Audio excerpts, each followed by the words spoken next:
Apa kabarnya? Perkenalkan saya Via selaku host IG Live hari ini. Senang sekali hari ini kita kembali lagi dalam acara Bincang-Bincang dengan episode 86 dengan tema Sosialisasi Kurikulum Baru Program Studi Akuntansi FEB. Seperti biasa, Minut ditemani dengan narasumber yang terhormat di sebelah kanan saat ini.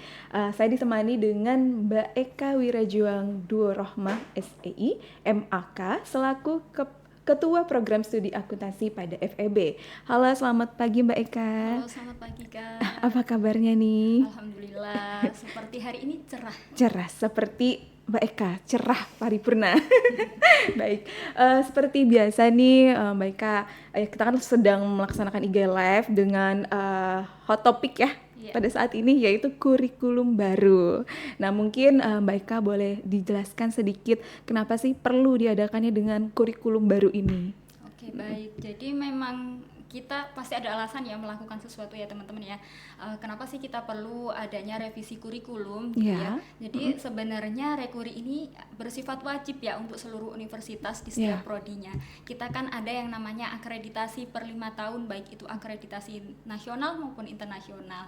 Nah selain itu kurikulum itu merupakan sebuah pemandu nih buat pembelajaran kita. Jadi kurikulum adalah panduan utama, pedoman kita untuk melaksanakan proses pembelajaran.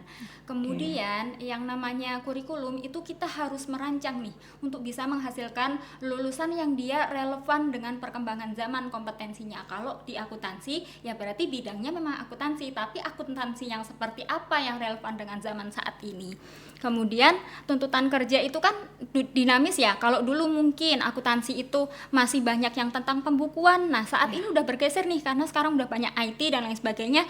Akuntansi itu bergeser menjadi ke analis dan lain sebagainya seperti itu. Kemudian juga yang namanya di prodi akuntansi kita itu ada acuan utama di internasional kalau terkait dengan kurikulum akuntansi, dan itu ada pembaruan terus. Terakhir pembaruan ada di tahun kemarin. Nah, makanya kita juga harus segera mengambil langkah bagaimana caranya kita bisa mengadopsi dari kurikulum yang ada di internasional itu terkait dengan akuntansi. Kemudian juga kita tahu sekarang di abad 21 semua tentang IT. Kalau teman-teman nggak belajar IT udah otomatis pasti tertinggal. Kemudian juga kita di tahun 2023 kan ada Permendikbud baru ya, nomor 53 tahun 2023. Nah, itu mereka meminta kita untuk terus berkelanjutan meningkatkan, mengevaluasi dari kurikulumnya kita. Kemudian di LAM sendiri atau lembaga akreditasi mandiri untuk akuntansi kan adanya di Lamemba. Itu mensyaratkan adanya tadi peninjauan kurikulum secara berkala.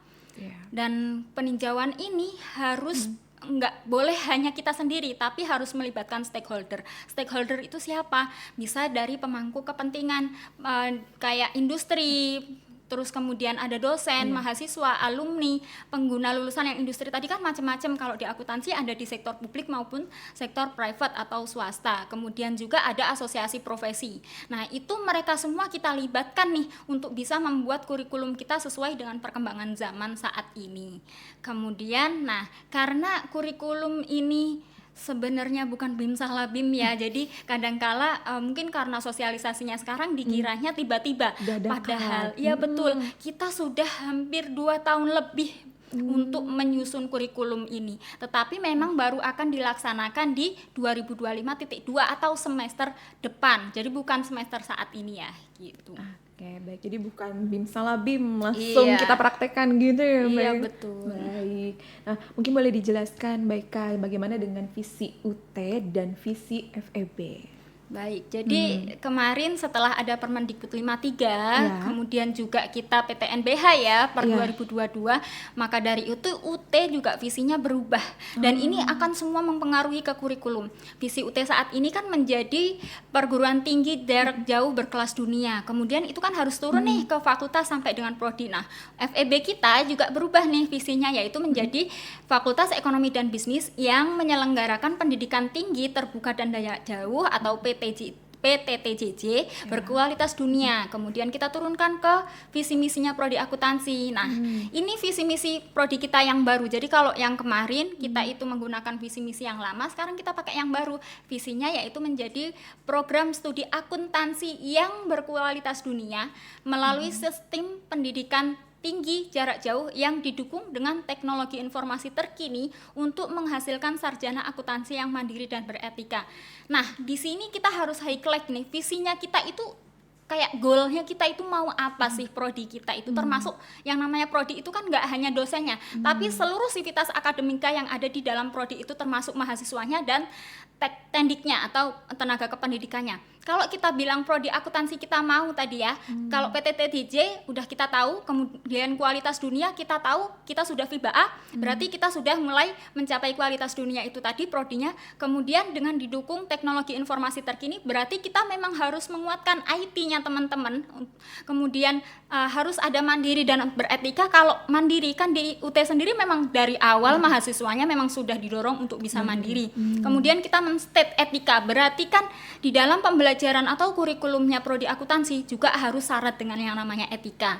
Kemudian visi ini akan diturunkan ke dalam 3 misi. Nah, misi itu dia akan mencapai dari dilihat dari pendidikannya, kemudian dilihat dari penelitian dan juga pengabdian dan masyarakat gitu. Oke, keren sekali loh ini Mbak untuk visi misi dari akuntansinya ya. Baik. Nah, kalau kita lihat dari profil lulusannya nih, Mbak Eka boleh dijelaskan? Baik, jadi dari visi tadi kemudian kita turunkan menjadi profil lulusan prodi.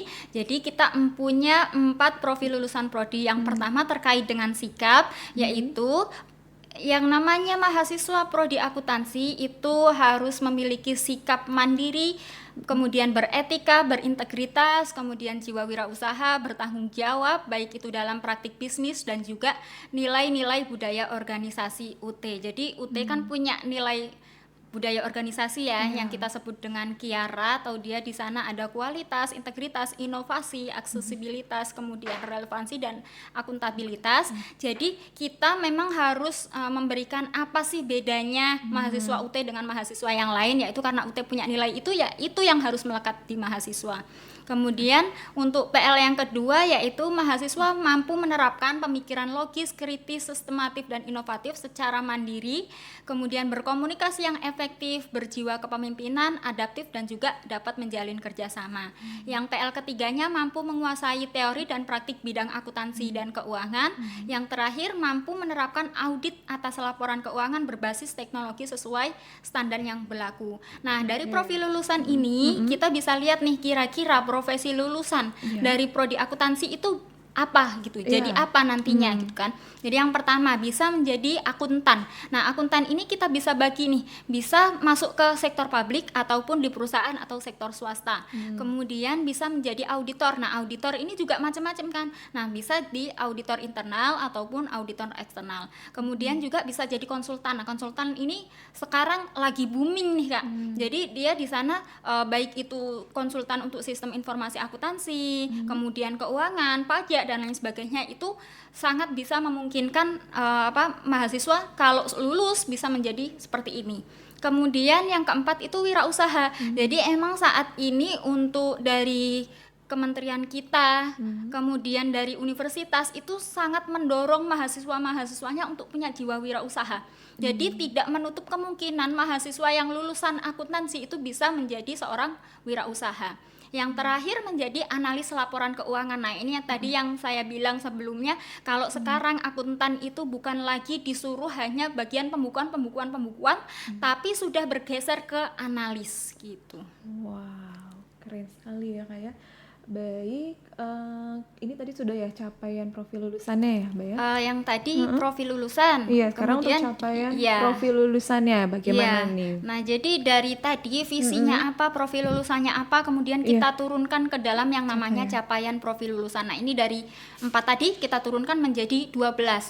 Nah, 12 ini masuk di dalamnya ada sikap, ada pengetahuan, kompetensi umum dan kompetensi khusus yang memang harus dimiliki oleh mahasiswa akuntansi. Dan CPL ini kita nggak hanya membuat sendiri, tetapi kita melihat dari SNDT, kemudian dari KKNI kan ada ya, kemudian sama yang utama kalau untuk akuntansi tetap dari IES. IES itu International Education Standard yang dikeluarkan oleh IFAC. Kalau orang akuntansi emang harus tahu banget. Jadi karena kita akuntansinya di Indonesia itu kiblatnya adalah IFAC, kan internasional ya, karena akuntansi itu berlaku internasional. Kita nggak berdiri sendiri, standarnya hanya di Indonesia, tapi internasional, makanya pun pendidikannya harus kita berkiblat pada IFAC itu. Jadi kita semua sudah mengikuti dari IES juga gitu. Makanya kita turunkan menjadi CPL seperti ini. Nanti kalau mau dibaca boleh, ini ada di katalog juga. Jadi silakan teman-teman bisa baca katalognya.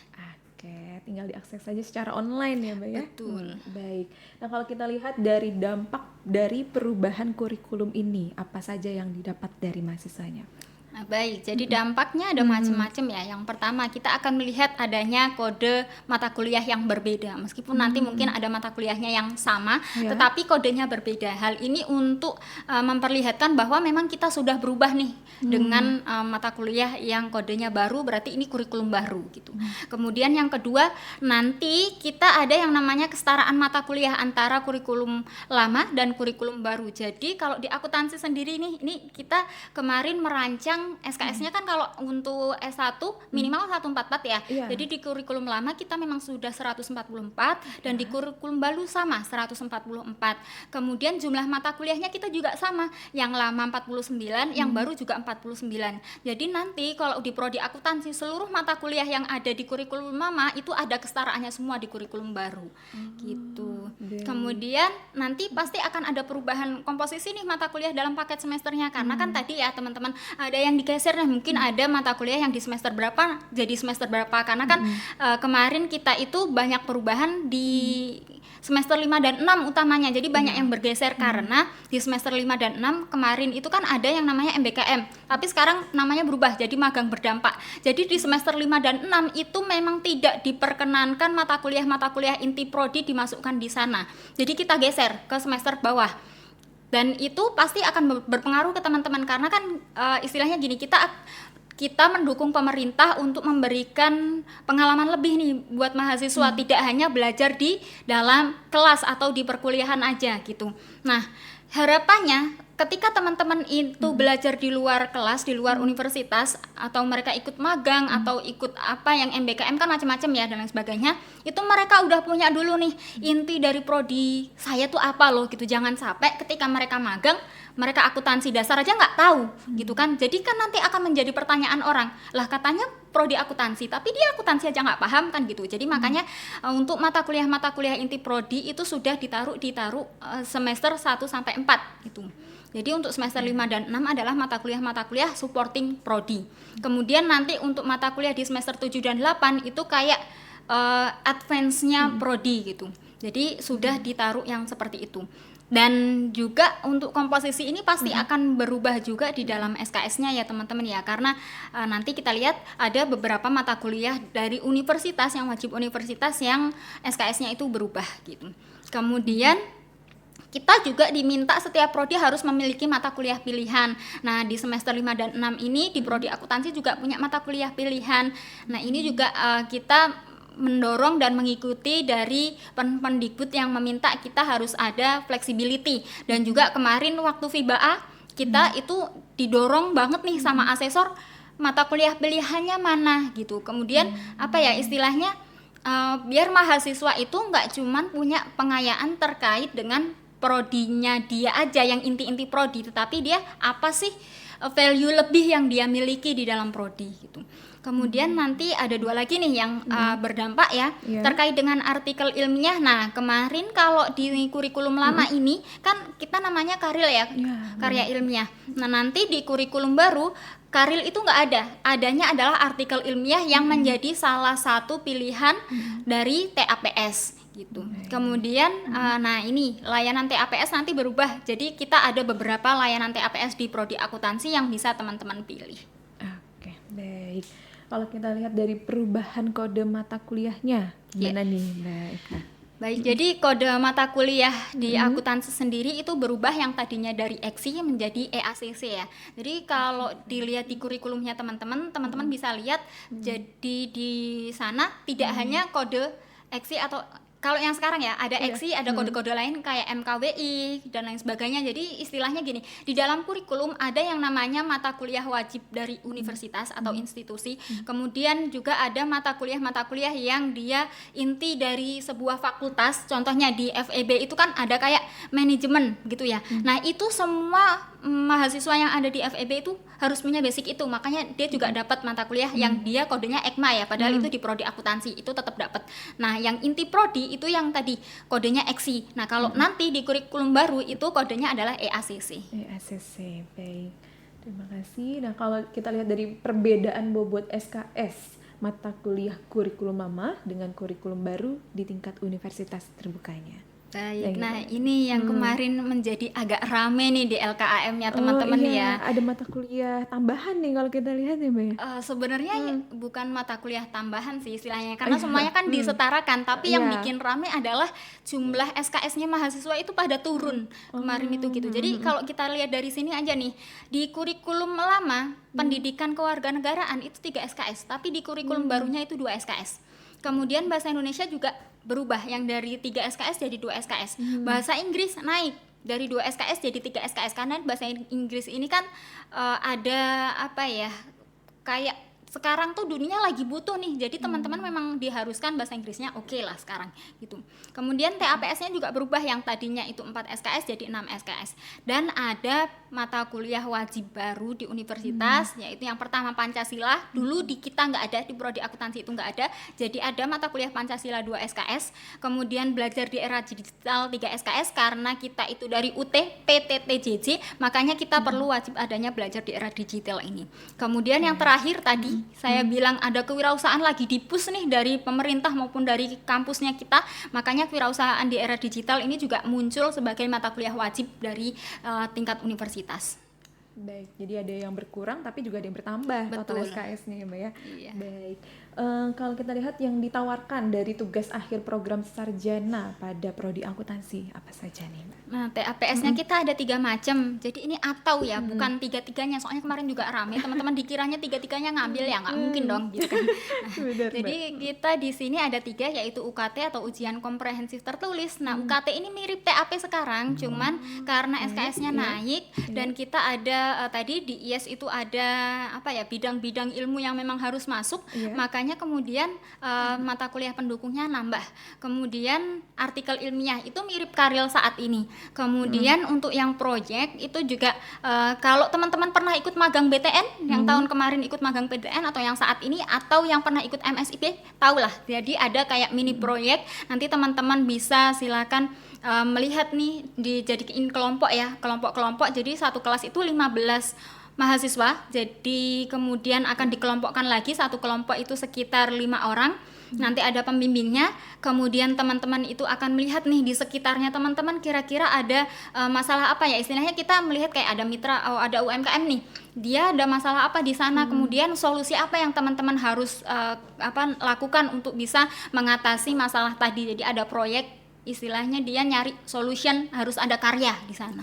Gitu. Oke, jadi ada lapangan juga ya, Mbak ya? Iya, memang justru harus ke lapangan, Lapangan karena ya. sekarang dituntut mahasiswa nggak hanya tahu teori doang, Iya. tapi bisa menyelesaikan masalah yang ada di lapangan.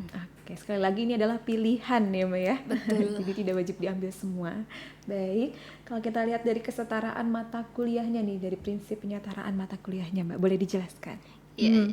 Prinsipnya ada 2, mahasiswa kita yang pertama terkait dengan kesetaraan konten. Ada mata kuliah yang memang sama, kayak contohnya EXI 4206, dia kan perpajakan mata kuliahnya di semester ini gitu ya.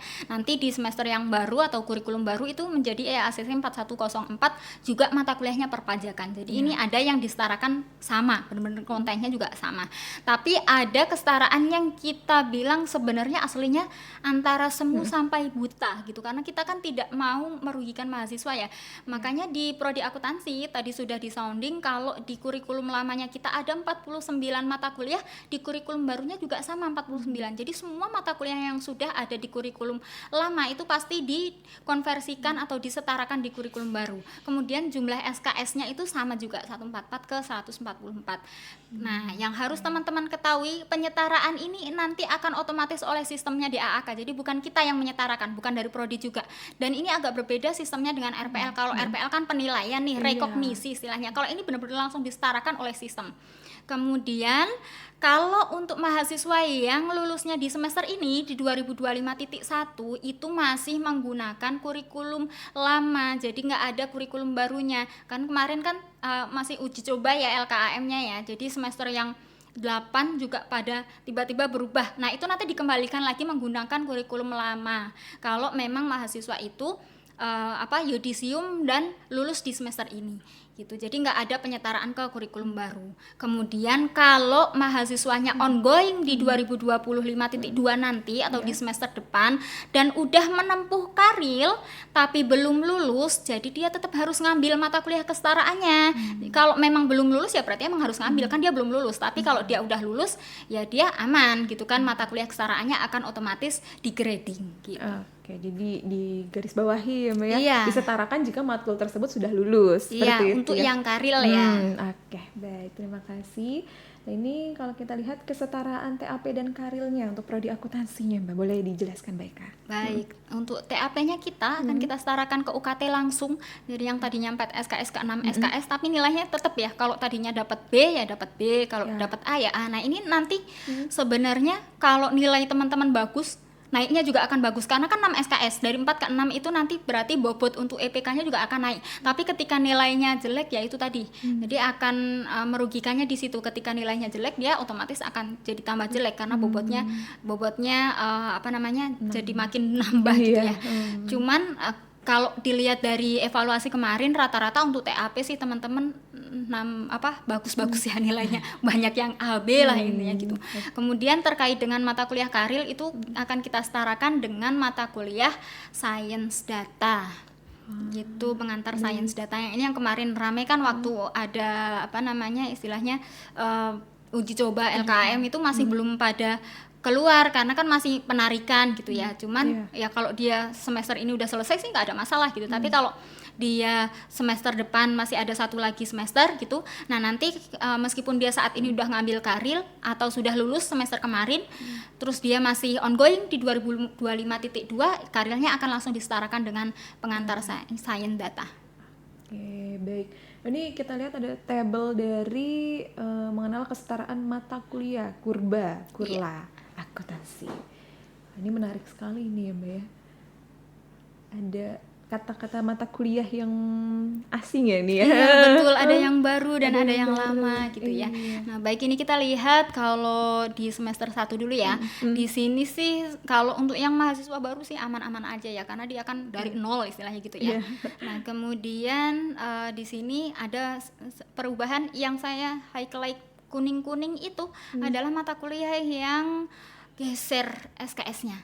Yang tadinya itu 3 SKS ke 2 SKS. Jadi ini kita bisa lihat semua mata kuliah yang ada itu ada kesetaraannya. Contoh yang Pancasila itu kan tadinya nggak ada ya, terus kita setarakan dengan akuntansi keuangan syariah. Nah makanya ini saya bilang tadi kesetaraannya buta, karena mau nggak mau kan kita nggak mau merugikan mahasiswa, ya udah kita setarakan. Nah ini kalau di kurikulum lamanya itu adanya di semester 8. Kalau mahasiswa belum ngambil akuntansi keuangan syariah, otomatis nanti Pancasilanya jadi kosong gitu. Jadi nanti tetap harus diambil oleh mahasiswa yang belum ngambil mata kuliah akuntansi keuangan syariah gitu, tapi ngambilnya langsung Pancasila. Nah kemudian bahasa Indonesia juga geser tuh dari 3 SKS ke 2 SKS.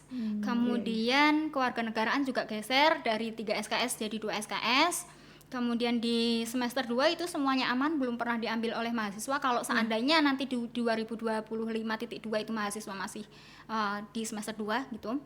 Kemudian nanti di semester 3, nah ini ada yang saya merahin, itu adalah mata kuliah yang hilang, kemudian ada muncul mata kuliah baru dan disetarakan.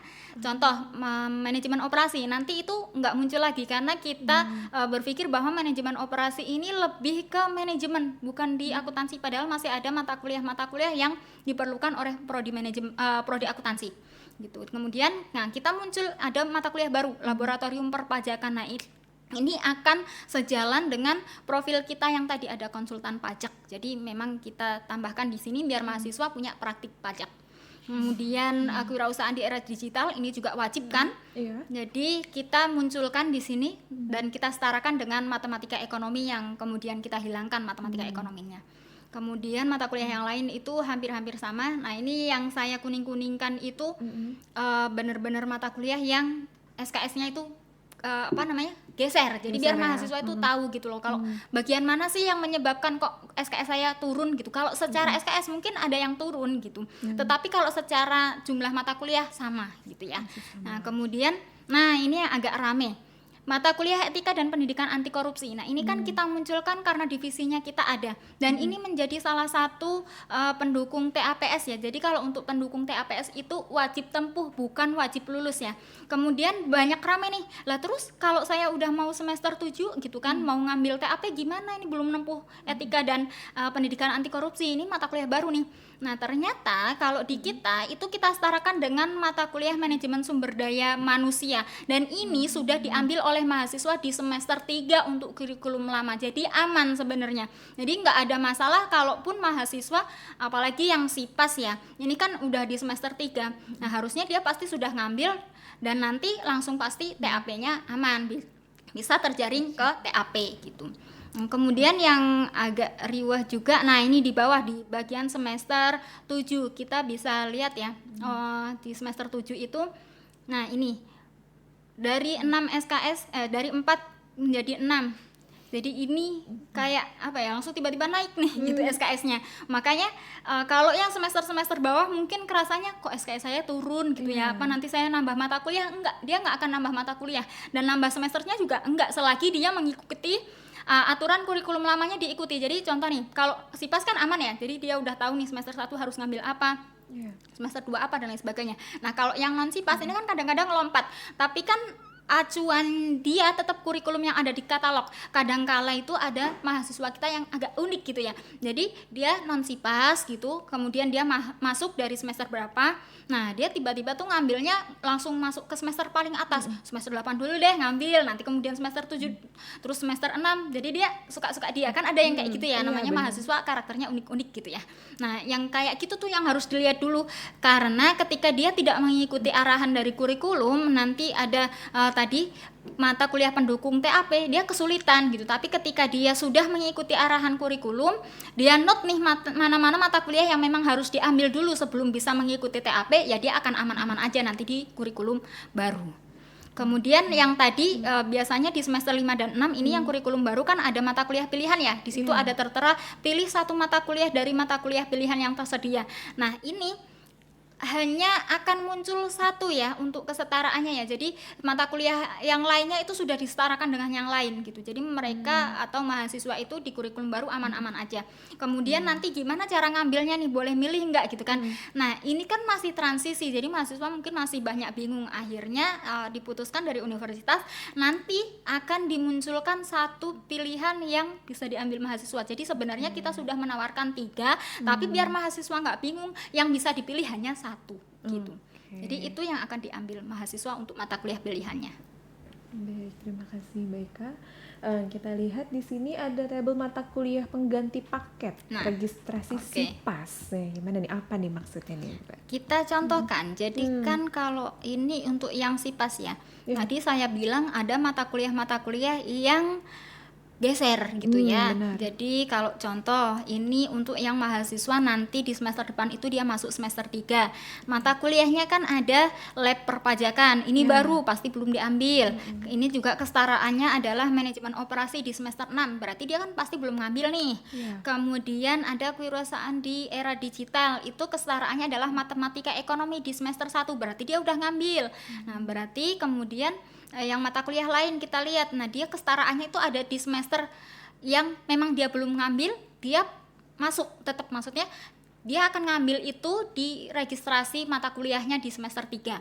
Kemudian yang kewirausahaan di era digital, karena matematika ekonomi itu sudah diambil, sudah ada nilainya, nah ini nanti akan diganti secara otomatis oleh sistem. Digantinya apa? Yaitu nanti akan muncul mata kuliah Pancasila.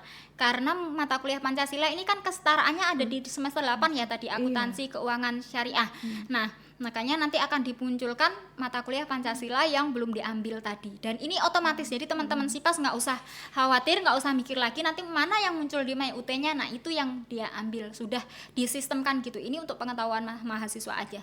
Gimana caranya tadi kok ada mata kuliahnya ini agak beda nih, mungkin ya dia mikir, oh ini katalognya seperti ini kok ini munculnya beda gitu. Nah, ini terkait dengan tadi kalau memang sudah ada nilainya, sudah pernah ditempuh ya dia akan diganti. Ini untuk yang SIPAS. Nah, next kita bisa lihat untuk peragaan mata kuliah pengganti paketnya di next slide.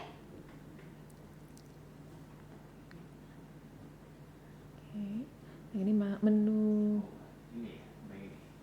Iya, ini nanti mahasiswa dari tampilan mahasiswanya nih ya, Mbak ya. bisa dilihat seperti ini, nanti akan kelihatan mana-mana mata kuliah yang ditawarkan yang tersedia. Kalau memang ada mata kuliah pengganti paketnya, tadi kita nyebutnya mata kuliah pengganti paket ya, ketika ada paketnya yang sudah diambil satu mata kuliah contohnya, atau 2 atau 3 yang dia sudah ada nilainya, dia akan ada mata kuliah penggantinya. Ini dilakukan agar tidak merugikan mahasiswa SIPAS. Kan contoh nih, kita sih memberikan contohnya ya, di semester 2 haknya mahasiswa tuh dapat 5 mata kuliah contohnya gitu, tapi 1 udah diambil nih. Berarti kan masa dia cuma dapat 4, haknya dia 5 loh. Makanya kita menggunakan mata kuliah pengganti paket biar dia tetap dapat 5 mata kuliah sebagai hak mahasiswa tadi. Gitu. Baik. Nah, ini nanti akan kelihatan menu registrasinya. Ini. Oh, nih ada notifikasinya ya, Mbak ya. Betul. Jadi nanti bisa langsung dilihat mana-mana yang sudah ditempuh, mana penggantinya, mana yang tersedia untuk diambil gitu ya. Dan ini per semesternya beda karena kan tadi SIPAS ya, jadi mengikuti semesternya dia gitu. Baik, di bawahnya ada daftar mata kuliah pengganti paket ya. Baru nanti di bawahnya lagi informasi billing ya, Mbak ya. Iya, betul. Oke, ada tampilan perubahan. Nah, di sini kalau tadi kan SIPAS ya, Mbak ya. Nah, gimana kalau registrasi yang non SIPASnya nih? Baik, kalau yang non SIPAS yaitu caranya pertama, kan nanti akan ada konversi ya, kesetaraan dari kurikulum baru, kurikulum lama ke kurikulum baru. Otomatis tuh akan kelihatan nih, mana-mana mata kuliah yang sudah disetarakan, sudah ada gradingnya. Berarti dari situ dia akan lihat nih per semesternya mana mata kuliah yang memang harus diambil. Contoh di semester 1, oh dia sudah ngambil mata kuliah bla bla bla gitu ya. Terus kemudian pas di 2025.2 dia ada mata kuliah yang sudah ada gradingnya, terus ada yang belum. Nah, yang belum itulah yang diambil gitu. Terus pastikan kalau bisa dia mengambil mata kuliah sesuai dengan urutan kompetensinya. Contoh kalau di kita tuh yang kelihatan banget kompetensi yang ada di akuntansi ya. Kayak pengantar akuntansi dan lab akuntansi itu diambil di awal di semester depan. Kemudian setelah itu ngambil akuntansi keuangan menengah 1, baru akuntansi keuangan menengah 2, kemudian naik lagi akuntansi keuangan lanjutan 1, baru akuntansi keuangan lanjutan 2. Ini tuh bertahap seharusnya. Tapi kadang-kala mahasiswa ada yang tadi yang dia unik, dia pengen ya udah deh ngambil naik lagi tapi tidak lihat urutannya. Padahal kalau teman-teman nggak lihat urutannya ini sulit, karena di sini kan kelihatan ya mata kuliah basic, mata kuliah yang intermediate dan mata kuliah advance. Kalau dia tiba-tiba langsung ngambil advance tanpa tahu dulu basicnya, ya pasti kesulitan. Harusnya gitu. Kemudian audit juga sama, untuk yang auditing itu harus ngambil dulu auditing 1, baru naik ke auditing 2 dan lab auditing gitu. Jadi memang sudah ada urutannya. Itu kalau di akuntansi, dan di kurikulum itu sudah dibikin demikian gitu. Kemudian teman-teman juga yang non SIPAS harus memastikan mata kuliah prasyaratnya sudah ditempuh untuk bisa ngambil tadi mata kuliah yang bersyarat. Jadi di kurikulum baru nanti kita ada yang namanya mata kuliah prasyarat. Untuk ada 2 mata kuliah nih yang punya prasyarat, yaitu mata kuliah perpajakan itu harus ditempuh dulu sebelum ngambil mata kuliah laboratorium perpajakan. Kemudian mata kuliah auditing 1 harus ditempuh dulu sebelum ngambil mata kuliah laboratorium auditing. Kalau yang SIPAS aman. Kalau yang teman-teman kemarin sudah ngambil kurikulum lama sesuai dengan urutannya, itu juga pasti aman. Tapi kalau yang nanti memang belum ngambil semuanya, harus dipastikan mata kuliah ini diambil dulu sebelum mata kuliah yang disyaratkan tadi. Kemudian untuk TAPS juga sama. Jadi ini kan kemarin juga agak rame nih. Jadi TAPS ada mata kuliah prasyaratnya 8. Nah, sebenarnya mata kuliah prasyarat yang ada di TAPS itu adalah mata kuliah yang di kurikulum lama pun ada, dan itu mata kuliah inti prodi yang ada di semester-semester bawah sebelum TAP. Jadi memang harusnya sudah diambil gitu kan. Jadi nanti nggak ada alasan nih sebenarnya kalau mahasiswa berubah ke kurikulum baru terus syarat TAPS-nya belum terpenuhi padahal sudah semester 7 lah. Harusnya kan memang sudah diambil gitu kan. Termasuk tadi yang mata kuliah etika dan pendidikan anti korupsi, dia kan disetarakan dengan mata kuliah MSDM yang ada di semester 3. Berarti harusnya sudah diambil kalau memang dia sudah ada di semester 7 gitu. Oke, baik. Sebenarnya mahasiswa juga perlu memahami katalog kurikulum yang Betul, baru ya Mbak Eka, jadi ya. jangan hanya dibuat tidur katalognya. Oke, baik. Nah, kalau kita lihat dari persyaratan penjaringan TAPS-nya tersendiri nih, apa saja Mbak Eka? Baik, nah ini untuk syarat minimal SKS-nya masih sama, Nmen 35 ya. Jadi kalau kita hitung masih di semester berapa ya? Semester 6 itu udah pasti aman terjaring karena dia Nmen 35-nya ada lebih. Terus kemudian, nah ini kemarin dari universitas itu mensyaratkan transisi IPK hanya sampai 3 semester.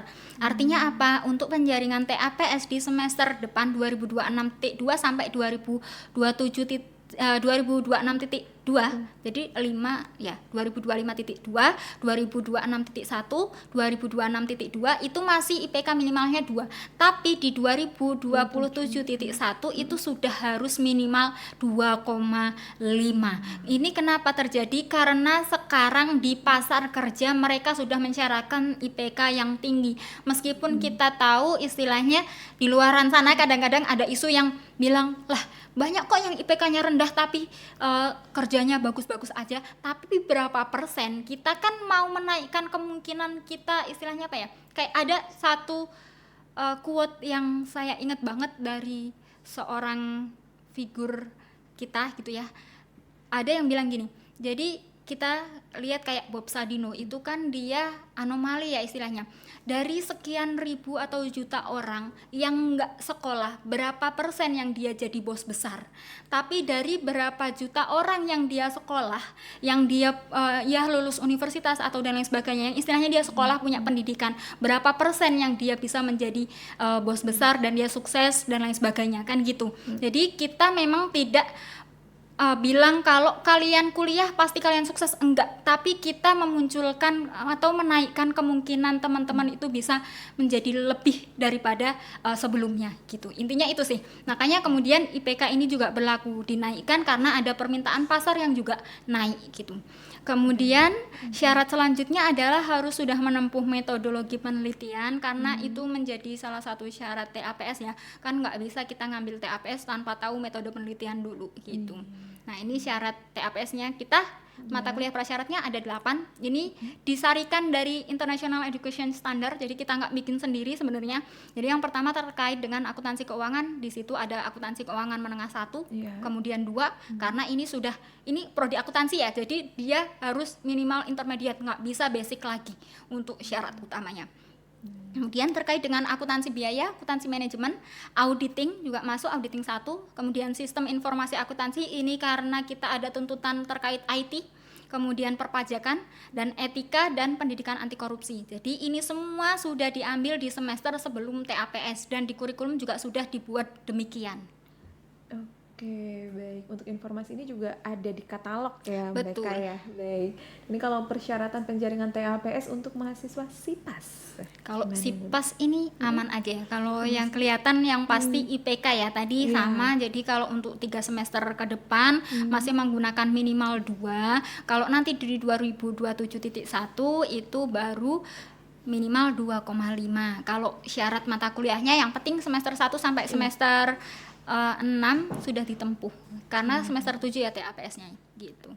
Jadi yang penting tempuh, bukan lulus ya untuk syarat TAPS ini. Oke, baik Mbak Eka. Untuk persyaratan kelulusan program sarjana akuntansinya nih, apakah ada perubahan dari kur lainnya?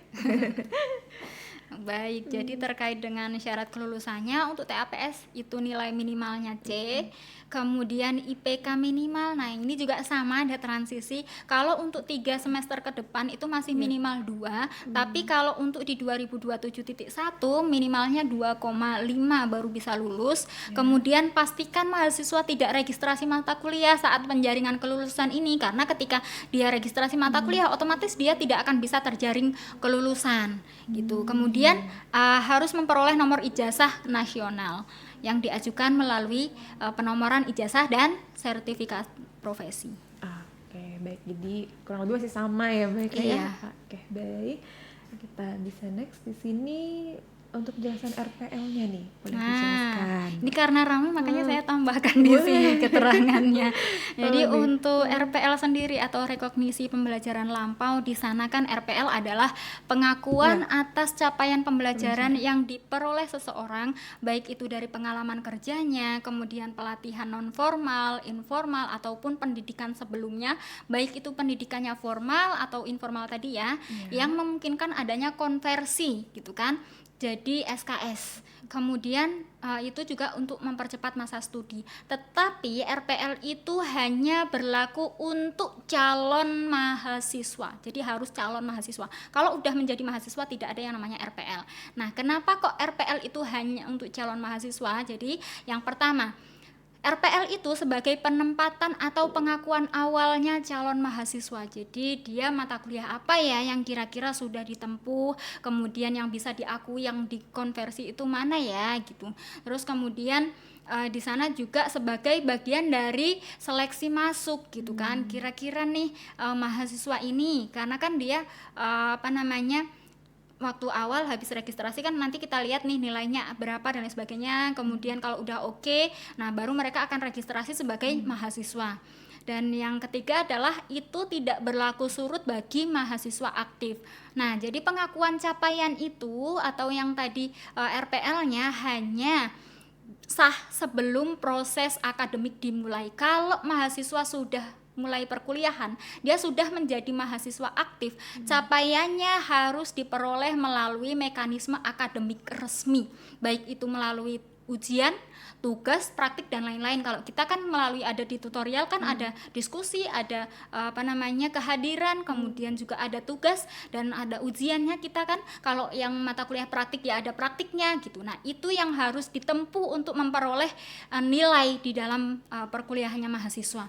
Nah, ini ada landasan hukumnya teman-teman. Jadi landasan hukumnya adalah dari Permendikbud nomor 41 tahun 2021 tentang RPL dan juga Permendikbud nomor 53 tahun 2023 gitu ya. Jadi ini landasan untuk RPL-nya. Jadi tidak bisa untuk mahasiswa yang sudah ongoing, sudah jadi mahasiswa. Jadi RPL itu hanya dilakukan saat menjadi calon mahasiswa. Kemudian kalau udah jadi mahasiswa berarti RPL-nya sudah juga dilaporkan di PD Dikti. Kemudian mahasiswa ongoing tidak dapat mengajukan RPL untuk mahasiswa untuk mata kuliah yang ada di kurikulum baru karena sudah menjadi mahasiswa bukan calon lagi. Oke, jadi yang dulunya RPL ada mata kuliah yang tidak dibebaskan ya Bu, yang tidak ada di UT, nah itu tidak bisa lagi ya karena sudah dilaporkan di PD Dikti, seperti itu ya. Oke, baik. Nah, kalau untuk tutorialnya nih, apakah masih ada TMK Ibu? Gitu, pasti banyak pertanyaannya seperti itu. Betul. Mbak Eka gimana nih? Jadi untuk semester depan, mulai semester depan ya, semuanya harus mengikuti tutorial. Nah, tutorial kita kan ada 3 ya, tutorial webinar, tutorial tatap muka, dan juga tutorial online. Nah, dan sudah tidak lagi disediakan tugas mata kuliah karena ini tuntutannya dari kementerian dan juga tuntutan dari lembaga akreditasi. Makanya kita sekarang mewajibkan tutorial gitu ya. Dan ini juga ada alasannya kenapa kok harus memang tutorial, karena gini, kita bayangin aja ada bayi baru lahir istilahnya gitu ya. Kemudian dia kan harus belajar makan dan lain sebagainya. Emang dia bisa makan sendiri kan? Enggak, pasti ada yang ngajarin. Terus jalan juga pasti ada yang ngajarin. Nah, makanya perlu adanya tutorial gitu. Baik, terima kasih Mbak Eka untuk materi tadi yang sangat bermanfaat nih yang sudah disampaikan. Semoga nanti bermanfaat untuk mahasiswa ongoing ya, terutama ya Iya. Mbak Eka ya. Mungkin kita bisa langsung masuk ke pertanyaan ya dari mahasiswa yang sudah masuk Boleh, nih. boleh. Mbak Eka, dari pertanyaan pertama, Kakak Fitri.ii 16, untuk akuntansi proyeknya seperti apa ya? Tolong jelaskan. Mungkin Mbak Eka boleh gambarkan. Baik. Hmm. Jadi seperti apa ya? Kayaknya di kemarin pada bertanya-tanya nih, Iya, seperti karena apa baru proyeknya. dengar gitu Iya. kan ya Mbak Eka ya proyek Tadi ini. kalau mahasiswa yang dia memang sudah pernah ikut MSIP ya, tadi Iya. spill-spillnya atau punya kemarin sempat magang BTN, Iya. udah tahu dong gitu kan, udah tahu project itu seperti apa. Nah nanti pelaksanaannya gini, sebenarnya pembimbingannya prosesnya sama dengan Karil saat ini. Jadi kalau Karil kan teman-teman nanti dimasukin di kelas-kelas tuton ya, di dalam kelas tutonnya ada 15 orang. Nah nanti ada satu pembimbingnya, kemudian nanti dari 15 orang itu akan dibuat kelompok-kelompok gitu. Nah maksimal 5 orang nih per kelompok. Jadi dalam satu kelas berarti kalau 15 sekitar 3 orang lah kelompoknya gitu. 3 kelompok, tiga kelompok di dalam satu kelas. Kemudian nanti teman-teman akan memilih topik, kira-kira topik apa ya, ada masalah apa yang akan diangkat oleh teman-teman. Terus kemudian akan mencari solusi dari masalah yang diangkat. Nah, meskipun topiknya sama, tapi masalah dan solusinya harus beda. Karena mungkin kita akan melihat topiknya adalah tentang akuntansi keuangan atau tentang pengendalian internal gitu ya kalau di akuntansi, atau tentang pajak. Nggak apa-apa topiknya sama, tetapi masalah yang diangkat dan solusinya juga harus berbeda. Karena kalau sama, lah ngapain dibikin kelompok yang beda gitu kan. Kemudian jenisnya itu harus aplikatif dan berdampak nyata.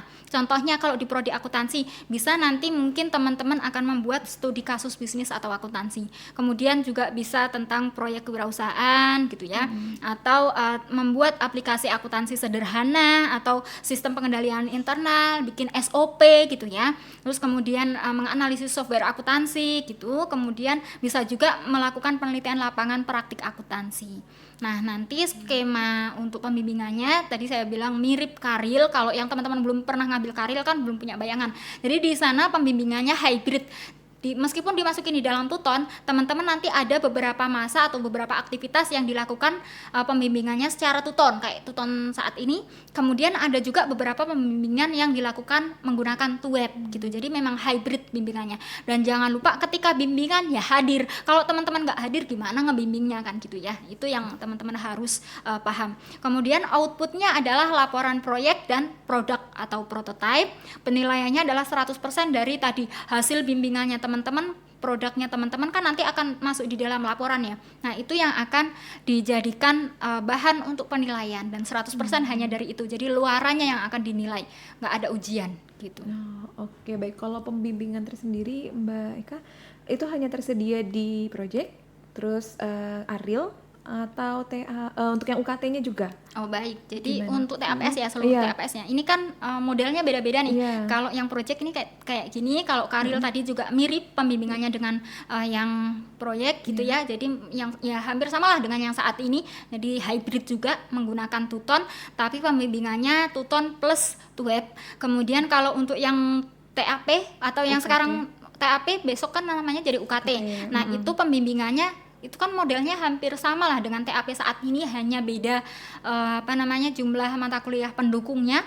Jadi di sana nanti satu kelas itu kalau di TAP ya sekitar 30 sampai 50 mahasiswa dan ada satu tutornya gitu. Jadi tetap ada, tapi itu nggak pakai web, hanya tuton aja. Kalau yang di dalam UKT ya, karena itu lebih ke pengayaan mahasiswa untuk apa ya? Case-case terbaru lah istilahnya di dalam mata-mata kuliah pendukung itu. Jadi biar mereka itu tahu secara komprehensif seperti apa sih akuntansi itu dilaksanakan di lapangan, atau kasus-kasus apa sih yang komprehensif untuk penyelesaian mata kuliah yang dia berhubungan dengan kasus-kasus akuntansi gitu. Oke, baik, terima kasih Mbak Eka untuk penjelasannya. Kita lanjut ke pertanyaan kedua dari Kakak dan 170. Apakah kurikulum baru ini berpengaruh ke mahasiswa yang sudah teryudisium di 2025.1? Baik, ini tadi ya sudah juga sebenarnya itu dijelaskan. Jadi kalau untuk yang mahasiswa akan yudisium di 2025.1 nggak berpengaruh karena kurikulum baru hanya berlaku mulai dari 2025.2. Jadi kalau yudisium saat ini ya udah yudisium pakai kurikulum lama. Oke, baik. Jadi jangan khawatir ya mereka, Iya. yang penting sudah lulus semua mata kuliahnya ya. Betul. Oke, baik. Kita lanjut ke pertanyaan dari Kakak Burhanuddin _94. Mata kuliah yang tidak diambil karena kesetaraan tapi prasyarat TAPS, solusinya bagaimana? Ini juga tadi udah dijelaskan. Jadi semua mata kuliahnya yang ada di kurikulum lama itu kan ada penyetaraannya di kurikulum baru. Pun tadi ada satu mata kuliah yang baru gitu kan, mata kuliah etika dan pendidikan anti korupsi itu sudah disetarakan dengan mata kuliah MSDM atau manajemen sumber daya manusia yang sudah ditempuh di semester 3. Jadi seharusnya semua prasyarat TAPS ini sudah aman diambil sebelum ada mata kuliah TAPS di semester 7. Baik, terima kasih Mbak Eka. Kita lanjut ke pertanyaan dari Kakak _Reader Zikri. Bagaimana terkait RPL di Kurba? Ada mata kuliah di kampus lama sudah ditempuh tapi muncul kembali. Oh, ini kemungkinan mahasiswa ongoing mereka. Kalau untuk mahasiswa RPL yang sudah ongoing, ya berarti udah nggak bisa ya, tadi ya udah dijelaskan ya. Jadi RPL itu hanya berlaku untuk calon mahasiswa dan nggak berlaku surut bagi mahasiswa yang sudah aktif. Nah, pengakuan capaiannya tadi ya hanya sah sebelum proses akademik dimulai. Kalau sudah menjadi mahasiswa, sudah kuliah, ya capaian pembelajarannya harus melalui mekanisme akademik. Jadi tadi ada ujian, ada tugas, ada tutorial, praktik dan lain sebagainya. Nah, ini juga kan tadi ada landasan hukumnya, yaitu tentang Permendikbudristek di nomor 41 tahun 2021 tentang RPL dan juga Permendikbud yang baru kemarin nomor 53 tahun 2023. Oke, baik. Kita lanjut, Baika. Di sini ada pertanyaan dari Kakak MGWT. Apakah ada perubahan sistematika tugas, ujian, atau modul pembelajaran dalam Kurba? Untuk saat ini sistematikanya nggak ada yang berubah, sama. Jadi nggak ada masalah. Nah, untuk modul, kalau modul itu kan memang kalau di UT usianya itu maksimal 5 tahun ya. Ini ketika sudah 5 tahun, kita kan menganggapnya itu sudah out of date ya. Jadi memang harus diperbarui. Ya ini sama seperti kurikulum lama. Jadi kalau memang ada mata kuliah yang BMP-nya sudah lama, ya pasti akan ada BMP baru gitu. Tapi kalau dia memang BMP-nya masih belum out of date, ya masih digunakan. Makanya nanti pas di kurikulum baru itu meskipun teman-teman nanti dapatnya BMP-nya masih kode yang lama, itu bukan berarti salah gitu ya, kadang-kadang gitu ya, nanti di dalam katalognya kelihatan. Jadi mata kuliahnya apa, BMP-nya kodenya apa, itu ada, bisa dilihat di situ. Terus kalau yang saat ini jalan deh, itu contohnya mata kuliah di kita ada laboratorium pengantar akuntansi, kan mata kuliahnya udah baru dan udah pakai kode baru nih untuk BMP-nya, tapi di dalam katalognya masih kode yang lama. Kemarin kan teman-teman juga masih bingung kan, kok ini kodenya beda gitu. Nah, jadi memang yang BMP yang baru itu sudah pakai kode yang baru, tapi untuk yang BMP lama yang belum diubah atau belum ada perubahan BMP itu memang masih menggunakan kode yang lama. Oke, bisa dilihat di katalog ya mereka ya, karena ada perbedaan misalkan dari bahan ajar, kok saya terimanya beda sih Mbak gitu, tapi dilihat ada bahan ajar yang digunakan apa, seperti itu. Nah, kita lanjut mereka dari Kakak Nursilah _Rotun. Ada 2 mata kuliah yang tidak saya ambil dalam prasyarat UKT. Bagaimana solusinya? Nah, ini biasanya non sipas nih pasti. Padahal ya mata kuliah persyaratan UKT atau yang TAPS itu semuanya adalah mata kuliah inti prodi loh. Berarti pun kurikulum yang saat ini harusnya dia ngambil gitu kan. Berarti harus dilihat lagi nih mata kuliah mana yang dia sebenarnya belum ngambil. Itu harus segera diambil biar nanti bisa dia ngambil TAPS gitu.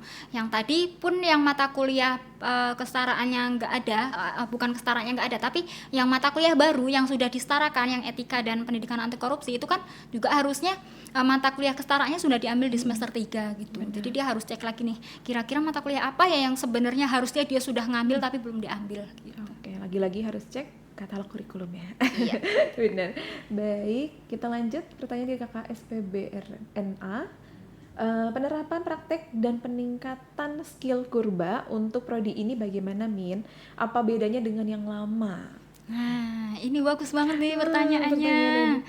Nah, ini yang dicari mahasiswa sekarang harus kayak gini, critical thinking dan analytical thinking ya. Yang pertama nih, ada perbedaan skill apa di bagian praktik ya utamanya. Jadi untuk mata kuliah praktik, kita pakainya berpraktikum sih. Ada 2 mata kuliah baru yang berpraktikum pertama, yaitu mata kuliah laboratorium perpajakan.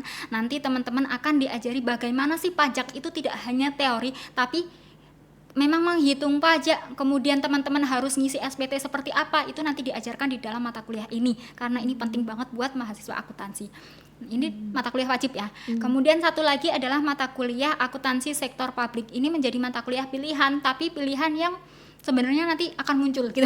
Nah, meskipun mata kuliahnya judulnya itu seperti teori, nggak ada labnya, ini akan dibuat seperti mata kuliah lab. Jadi di dalamnya nanti teman-teman ya saat ini kayak lab saat ini, jadi dia berpraktikum, dia akan dikasih kasus gitu ya, terus mereka akan praktik bagaimana sih akuntansi sektor publik itu. Kayak kalau lab pengantar akuntansi kan dia akuntansi untuk sektor private gitu kan. Nah, yang ini untuk yang sektor publik. Jadi teman-teman bisa punya bayangan nih nanti ketika lulus, oh kayak gini loh praktiknya untuk yang sektor private, yang kayak gini yang sektor publik. Karena lulusan akuntansi kan tidak hanya nanti kerjanya di sektor private, tapi bisa juga ada yang kerja di sektor publik gitu.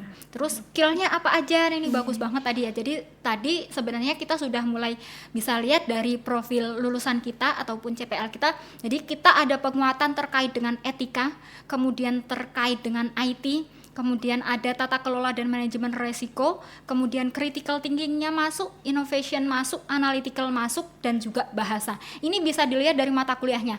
Mata kuliah etika sebenarnya kan kalau di akuntansi sendiri ada namanya etika profesi akuntansi, itu masuk hampir di semua mata kuliah akuntansi dan audit.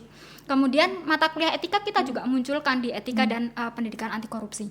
Nah, IT sendiri kita juga sudah masukkan nanti di dalam mata kuliah laboratorium pengantar akuntansi, itu juga sudah menggunakan mulai pakai spreadsheet ya, karena yang paling mudah untuk bisa digunakan apalagi kita ada mahasiswa di 3T itu adalah spreadsheet. Kemudian di laboratorium auditing memang kita saat ini juga sudah mulai menggunakan aplikasi Atlas. Kemudian nanti kita juga ada mata kuliah analisis dan perancangan sistem. Kemudian ada mata kuliah pengantar sains data. Jadi IT-nya juga dikuatkan. Kemudian tata kelola dan manajemen resiko itu juga sekarang lagi di-push. Jadi teman-teman mahasiswa akuntansi tidak hanya tahu bisnis itu kayak gini loh, tapi bagaimana sih mengelolanya. Kemudian bagaimana sih ketika ada resiko apa sih yang harus dilaksanakan untuk bisa menanggulangi resiko itu gitu. Kemudian kayak critical thinking, innovation, analytical thinking itu semua sudah tercermin di dalam TAPS-nya, terutama yang ngambil proyek maupun artikel ilmiah ya. Ini semuanya akan masuk di dalam situ untuk soft skill-nya. Kemudian bahasa, yang bahasa Inggris tadinya 2 SKS dinaikkan jadi 3 SKS. Kemudian teman-teman kalau tadi saya bilang kurikulum akuntansi itu selain dari KKNI yang ada di kementerian kita kan basicnya dari IES, International Education Standard. Jadi semua sudah diatur di sana. Bidang-bidang apa yang teman-teman harus miliki itu sudah ada. Jadi terstandar secara internasional. Nah, yang terakhir di tahun berapa ya? 2024 ya kemarin ya. Itu ada penambahan terkait dengan sustainability. Kalau 2019 terakhir kemarin kan IT yang diminta. Nah, yang di 2024 itu harus dimasukkan materi terkait sustainability. Nah, ini memang nggak akan kita munculkan di mata kuliah baru, tetapi sudah kita include-kan ke dalam mata kuliah yang ada di akuntansi di bidang akuntansi keuangan. Jadi teman-teman sudah dikenalkan nih sustainability itu apa, yang saat ini kan sedang booming banget dan di mana-mana memang sedang didorong untuk biar kita semuanya sudah bisa sustainability, ngerti dan paham dan bisa menerapkan sustainability gitu. Keren sekali nih Mbak Eka. Terima kasih banyak. Kita lanjut ke pertanyaan dari Kakak Goodness_Helen. Tujuan perubahan kurikulum ini apa? Misalnya agar sesuai dengan kebutuhan industri atau standar nasional. Gimana nih, Mbak Eka? Ya, ini juga bagus pertanyaannya. Benar. Karena bertanya-tanya nih, kenapa harus ada? Iya. Apa dampaknya, baiknya gitu betul. ya, Mbak ya? Iya. Jadi rekuri atau perubahan kurikulum ini prosesnya adalah pertama nih, karena kan memang ada permintaan yang namanya akreditasi, itu mengharuskan sebenarnya kurikulum kita itu sesuai dengan perkembangan zaman atau enggak. Makanya harus ada rekuri atau perubahan kurikulum ini. Kemudian dari prosesnya sendiri bisa kita lihat ya, kita ketika melaksanakan perubahan ini kita mengundang para stakeholder, baik itu dari asosiasi profesi. Kalau di akuntansi kan ada IAI, Ikatan Akuntan Indonesia. Kemudian juga kita ada dosen, mahasiswa, alumni, dan juga pengguna lulusan dari industri. Itu kita libatkan, kita undang datang ke kita. Kemudian kita minta mereka mengevaluasi dulu nih kurikulum lama kita seperti apa. Kemudian kita berikan draft dulu nih kurikulum barunya kalau kayak gini gimana, dan mereka akan memberikan masukan-masukan sesuai dengan bidang mereka tadi. Kalau mereka pengguna lulusan, mereka akan kasih nih, oh industri saat ini tuh butuhnya yang seperti ini loh, soft skillnya seperti ini loh, dan lain sebagainya. Nah makanya itu muncullah kurikulum baru yang saat ini. Nah itu adalah sudah mulai melalui proses-proses tadi, baik itu dari stakeholder yang macam-macam tadi maupun dari ahli kurikulum. Jadi yang ahli kurikulum itu untuk memperlihatkan bahwa cara memberikan ke mahasiswa itu sudah tepat atau belum, terus jumlah SKS-nya udah oke apa belum, kayak transfernya lah nanti gimana prosesnya. Nah itu yang dilihatkan. Kemudian tadi selain dari KKNI juga kita tadi ngikutin IES ya, karena IES-nya berubah, jadi kita juga harus berubah dan kita harus segera mengadopsi. Karena kalau kita tidak mengadopsi nanti teman-teman ketinggalan gitu, nggak bisa bersaing di pasar global. Karena Indonesia sendiri PSAK-nya atau standar akuntansi itu kan dia akan terus mengikuti yang ada di internasional ya. Kalau dari teman-teman sendiri aja nggak diajarkan, kasihan nanti begitu lulus kok standarnya udah beda gitu. Nah itu yang memang harus segera ditanamkan atau segera dilaksanakan kurikulum barunya. Baik, terima kasih Mbak Eka. Kita lanjut pertanyaan dari kakak Love for Life. Apabila TAP LL dan karirnya BL, penerapan di kurbanya seperti apa? Gimana nih Mbak Eka penjelasannya? Iya, kalau TAP tadi kan dia disetarakan dengan TAPS ya. Jadi otomatis kalau dia udah LL kan ada nilainya, akan langsung masuk gitu. Nanti akan terkonversi atau ada kesetaraannya. Kalau karirnya masih BL, ini kan udah jelas ya, belum lulus, berarti nanti dia harus ngambil lagi mata kuliah yang kesetaraan dengan karir. Tadi kesetaraan karirnya kan ada mata kuliah pengantar sains data, berarti nanti harus ngambil mata kuliah pengantar sains data. Tapi kalau mahasiswa karirnya sudah LL, nanti mahasiswa aman. Jadi kan ada nilainya nih, LL kemarin berapa, nanti akan di-grade, dikonversikan menjadi mata kuliah pengantar sains data nilainya. Oke, jadi tetap harus diregistrasikan ya mata kuliah penggantinya tadi ya. Iya, karena masih BL ya. Masih BL, baik. Nah, kita lanjut pertanyaan dari kakak S. Dogandi. Izin bertanya, bolehkah mahasiswa melihat daftar kesetaraan mata kuliah dari kurla ke kurba? Terima kasih. Tadi udah di-spill sedikit ya, gitu. Mana aja mata kuliah kita yang baru di katalog ada. Tapi kalau untuk kesetaraannya tadi udah di-spill kira-kira mata kuliahnya ini tuh disetarakan sama apa sih. Nah nanti ini akan ditaruh di websitenya UT, nanti ada link di sana. Saat ini sih masih pengembangan ya, nanti silakan ditunggu teman-teman karena memang belum berlaku saat ini. Jadi nanti setelah semua siap akan dinaikkan ke dalam websitenya UT. Nanti ada satu laman khusus yang memang akan mensosialisasikan ke mahasiswa, memberikan informasi terkait dengan kurikulum baru ini termasuk dari kesetaraannya. Jadi kalau saat ini teman-teman istilahnya ikutin dulu sosialisasinya, pahami dulu, terus fokus dulu sama pembelajarannya saat ini. Kemudian jangan lupa nanti pertengahan Juni teman-teman ujian, jadi jangan sampai teman-teman kelewat karena nggak fokus nih, kurikulum baru nggak selesai pembelajarannya dengan baik atau nilainya jadi drop, nanti dikonversinya kesetaraannya jadi jelek nilainya gitu. Jadi fokus dulu gitu. Fokus dulu ya, apalagi yang sudah semester akhir ya Mbak Eka ya. Iya, kalau yang semester akhir kan malah nggak berpengaruh nih. Jadi memang harus fokus. Baik, terima kasih Mbak Eka. Kita lihat lagi di sini ada pertanyaan dari kakak Hai_Fan24. Perkenalkan, nama saya Ivan dari UT Makassar. Karena pertanyaan saya lumayan panjang, kayaknya saya akan bertanya di sini saja terkait sosialisasi kurikulum akuntansi FEB. Hai Bu, saya mahasiswa akuntansi semester 2 saat ini dan akan memasuki semester 3 di semester depan. Saat semester 1 saya belajar mata kuliah matematika. Lanjutannya di sini, namun di kurikulum baru prodi akuntansi sudah tidak belajar mata kuliah matematika, ekonomi, dan ketika melihat LKM beberapa waktu lalu sebelum LKM tidak bisa diakses, saat ini mata kuliah matematika ekonomi disetarakan dengan mata kuliah kewirausahaan di era digital. Lalu di sini. Namun kenapa di laman registrasi mata kuliah semester selanjutnya, mata kuliah kewirausahaan di era digital ini masih muncul pertanyaannya? Selanjutnya, melihat di laman registrasi matkul untuk semester 3, kenapa kita langsung lompat ke AKM 2? Padahal saat ini kami belum belajar AKM 1. Pertanyaan selanjutnya, untuk matkul di semester 3, melihat di laman registrasi terdapat matkul lab pajak, namun kami belum belajar matkul perpajakan. Karena di semester baru ini belajar matkul hukum pajak. Bagaimana solusinya? Apakah laman registrasi mata kuliah semester selanjutnya di MyUT belum fix? Terima kasih. Baik, panjang sekali. Baik ya teman-teman ya, kalau yang kemarin sudah mulai spill LKAM-nya, jadi kemarin itu masih namanya uji coba, jadi belum semuanya sempurna istilahnya gitu, makanya sekarang masih di hold dulu, masih dibenerin bagian-bagian mana yang kesetaraannya masih belum sesuai. Dan seperti yang tadi teman-teman lihat waktu di dalam PPT itu kesetaraannya nggak sesuai dengan semesternya ya, jadi lompat-lompat memang. Jadi ada kesetaraan yang memang sama secara konten, ada kesetaraan yang semu, ada yang juga buta tadi ya. Jadi bisa jadi memang mata kuliah yang sudah ditempuh itu tidak disetarakan dengan mata kuliah yang setara atau yang satu semester dengan dia. Nah, caranya biar nggak pusing-pusing, nanti kan mata kuliah kesetaraannya kan dilihat ya gitu kan, dilihat teman-teman kalau udah di-share gitu kan. Kemudian kemarin waktu kita ngecek itu kalau di LKAM-nya akuntansi sih udah sesuai semua. Jadi mata kuliahnya teman-teman yang sudah diambil sudah ada grade nilainya, memang sudah disetarakan dengan mata kuliah yang tadi kesetaraannya apa itu sudah, kecuali yang kemarin itu masih di Karil ya, yang masih konversi, karena kan pengambilan mata kuliah karir gradingnya ini kan agak lain ya, karena kalau yang di LKAM itu kan tulisannya cuma BL sama LL, padahal sebenarnya ada nilainya. Nah itu kemarin baru diambil, mahasiswa kita kan banyak, jadi memang agak membutuhkan waktu lama untuk pengambilan data konversinya.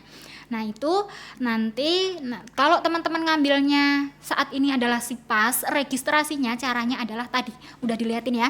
Jadi nanti teman-teman lihat semester berapa yang muncul di registrasinya teman-teman, yaitu yang diambil. Jadi yang udah kesetaraan itu kalau memang sudah diambil oleh teman-teman, nanti akan diganti dengan mata kuliah pengganti paket namanya. Nanti akan kelihatan mata kuliah apa sih penggantinya, itu adalah mata kuliah yang belum pernah diambil oleh teman-teman. Kemudian kalau teman-teman non SIPAS, nah itu juga kesetaraannya ada. Jadi nanti teman-teman akan kelihatan nih mata kuliah yang masih kosong-kosong, yang memang seharusnya teman-teman masih harus ambil apa. Nah itu ada, silakan diikuti tadi sesuai dengan kurikulumnya. Kalau yang SIPAS pokoknya merem aja nggak apa-apa, lihat aja dari itu sudah sistemik soalnya. Kecuali teman-teman kan ada mahasiswa yang modelnya aku pengen tahu banget nih. Nah, ada yang mahasiswa yang modelnya aku nggak mau ribet kan gitu kan, ada yang macam-macam ya. Kalau pengen tahu banget, pas ngecek kok tiba-tiba loh kok mata kuliah penggantinya kok aneh gitu kan istilahnya. Nah itu boleh ditanyakan, silakan. Tapi kalau seandainya oh ini udah sesuai ya udah gitu kan gitu, silakan bisa diregistrasikan mata kuliah paket penggantinya. Teorinya gimana caranya nyari penggantinya tadi udah dijelasin ya gitu. Jadi akan diambilkan mata kuliah yang belum diambil tapi dari semester yang paling atas dulu gitu. Kalau yang non SIPAS ya tadi dia memang harus ngelihat mata kuliah yang di LKAM baru bagian mana yang belum diambil. Lihat dari yang semester paling bawah, jangan yang paling atas dulu diambil gitu, karena takutnya nanti yang TAPS ya belum belum diambil, nggak bisa ngambil TAPS gitu kan. Kalau yang tadi dia bilang AKM 1 saya belum mengambil tapi tiba-tiba AKM 2 sudah diambil. Nah biasanya berarti AKM 1 kan dia disetarakan dengan AKM 1, AKM 2 disetarakan dengan AKM 2. Nah ini biasanya harusnya nggak ada masalah, kecuali sistemnya tadi belum stabil. Tapi kalau kemarin sampling ngecek dari berbagai semester sih harusnya sih sudah aman ya. Nanti silakan bisa dicek lagi LKAM-nya yang kalau sudah benar sistemnya gitu, karena kita baru akan mulai di semester berikutnya, bukan di semester ini untuk kurikulum baru. Oke, baik, terima kasih Mbak Eka. Kita lanjut di sini dari Kakak Madiku. Selamat pagi, perkenalkan saya Kurnia, Prodi Akuntansi UT Denpasar, RPL dan non SIPAS. Saya ingin bertanya beberapa hal terkait dengan kurikulum baru. Pertanyaan pertama, mengingat semester depan saya ambil tugas akhir program sarjana TAPS dengan waktu pembimbingan TAPS yang relatif singkat sekitar 2 bulan, kelebihan dan kekurangan mengambil artikel ilmiah, proyek, dan ujian komprehensif tertulis UKT. Pertanyaan kedua, Untuk persyaratan tugas akhir program sarjana yang terdiri dari 8 mata kuliah prodi akuntansi, merupakan prodi dengan jumlah prasyarat TPS terbanyak dari semua prodi yang ada di UT. Lalu, apakah mata kuliah prasyarat menjadi mata kuliah pendukung bagi mahasiswa yang mengambil TAPS dengan pilihan ujian komprehensif tertulis UKT? Pertanyaan ketiga, mata kuliah pendidikan anti korupsi sebagai salah satu prasyarat TAPS dan mata kuliah baru di semester. Lalu, apakah boleh saya ulang mata kuliah ini biar meningkatkan nilai IPK dan biar dapat buku modul buat persiapan TAPS? Meski kemarin saya sempat lihat LKM sudah lulus dan ada nilainya sebelum ditutup di sistem MyUT. Pertanyaan keempat, apakah ada posko untuk konsultasi dan pengaduan terkait LKM dan format kurikulum baru? Mohon tanggapan dari Ibu Kaprodi. Terima kasih. Ini juga panjang sekali. Panjang ya. Baik, ini RPL dan non-SIPAS ya, dia TAP. Memang waktunya kita agak singkat 2 bulan. Nah, makanya kita punya tawaran 3 macam. Karena kan kita tahu ya nature-nya mahasiswa di prodi kita atau di UT itu macam-macam. Ada yang dia memang full graduate baru lulus, terus kemudian ada yang dia sambil kerja yang benar-benar kerja kantoran yang sibuk banget, ada yang dia wirausaha dan lain sebagainya. Nah, oleh karena itu kita menawarkan 3 skema. Skemanya kalau di akuntansi ada UKT, kemudian ada proyek ataupun artikel ilmiah. Dan masing-masing bebannya sama 6 SKS. Kalau ditanya berat yang mana? Berat semua karena sama bebannya adalah 6 SKS. Cuman ya tadi punya kelebihan dan kekurangan masing-masing disesuaikan dengan mahasiswa tadi, kondisi mahasiswa. Jadi mahasiswa sendiri yang bisa ngecek nih kira-kira mana ya yang cocok buat saya gitu kan. Nah, contoh kalau di UKT ujian komprehensif tertulis itu hampir samalah dengan TAP saat ini, hanya saja mata kuliahnya lebih banyak gitu ya. Nah, itu modelnya adalah nanti teman-teman akan diberikan kayak tuton saat inilah, tetap 8 sesi. Kemudian teman-teman akan diberikan pengayaan materi-materi terkait dengan mata kuliah pendukung, tapi sudah di istilahnya udah levelnya pengayaan lah, analisis pengayaan, terus kemudian diberikan di dalam materi tutonnya. Kemudian teman-teman nanti diskusi dan tugasnya itu sudah analytical dan critical thinking di sana. Jadi kalau yang teman-teman udah ngambil saat ini kan, contohnya nih di tugas 1 itu nanti tentang mata kuliah apa ya, teori akuntansi contohnya. Nah, bagaimana sih teori akuntansi itu digunakan sebagai apa ya, landasan dari kasus akuntansi gitu kan. Kemudian yang di mata kuliah lab auditing gitu ya, mata kuliahnya pendukung lab auditing di tugas 2 contohnya. Nah, nanti teman-teman akan dikasih kasus terkait dengan audit, kemudian teman-teman membuat kertas kerja audit. Nah, itu seperti itu yang saat ini terjadi.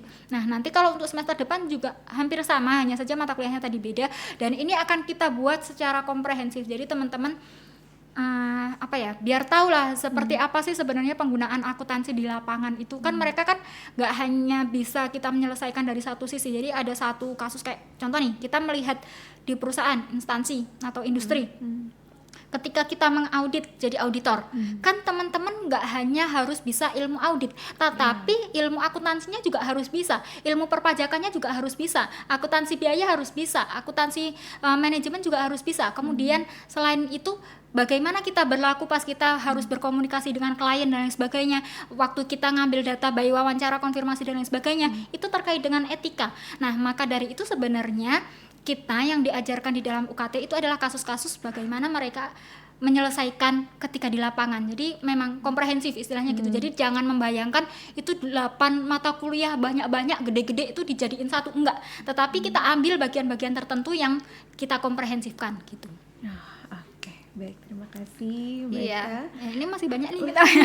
Kalau artikel ilmiah tadi udah ya diceritain. Jadi kayak karir sekarang nanti teman-teman, nah ini ada yang baru nih. Jadi metode penelitian untuk yang mulai semester depan yang nggak dikonversikan itu kan wajib diambil ya. Iya, sekarang juga wajib diambil. Tapi luarannya beda. Kalau yang besok itu teman-teman di bagian metode penelitian sudah luarannya adalah proposal penelitian.